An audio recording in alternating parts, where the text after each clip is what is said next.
Thanks so much Judy and Haley for subscribing to my channel.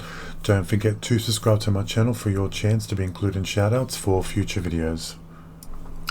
Hello everyone, welcome back to another video.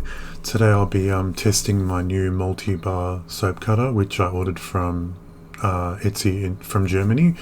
It's been an absolute game changer for me. Just absolutely love it. It just takes the time out of cutting so much soap, and you do it all at once and so much quicker. Really love it, and you'll see me use that at the end, which is fantastic. But the first one is these are my double oat recipes, and the first one you see it moved quite fast. It's orange and clove essential oil. I'm calling this the triple oat because I use oat milk and it's got ground oats in the actual batter as well, and I'm topping it off with ground oats. The second one is orange blossom with scented with white, green and pink Australian clay, topped with ground oats and rose petal. And the last one is a classic which I've been making for almost a decade, lavender rose essential oil with white, pink and Brazilian purple clay, topped off with rose petals.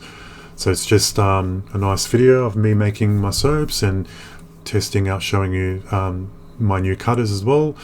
And also I need to actually name my new cutter, and I'm terrible with names. I would like to give it a cool name, but I'm not very good with it, so I'll leave it up to everyone else to pick a name for my cutter. So whenever I refer to my cutter, I'll just refer to it by name. So let me know what you think regarding names, and yeah, so enjoy the video and I'll look out for the comments as well.